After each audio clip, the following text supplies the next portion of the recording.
மரத்தில் காய்க்கும். இது சாம்பாருக்கு உதவும். 5 மணி விதை. இது பல வகையாக பூக்கும். வெண்டை விதை. இது செடியில் காய்க்கும். இதன் நிறம் பச்சை. இது குழம்புக்கு உதவும். சுண்டைக்காய். இதன் நிறம் பச்சை.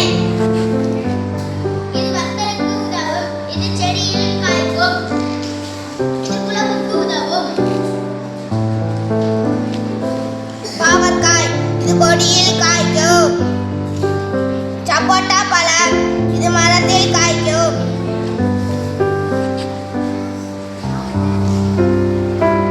மிளகு விதை.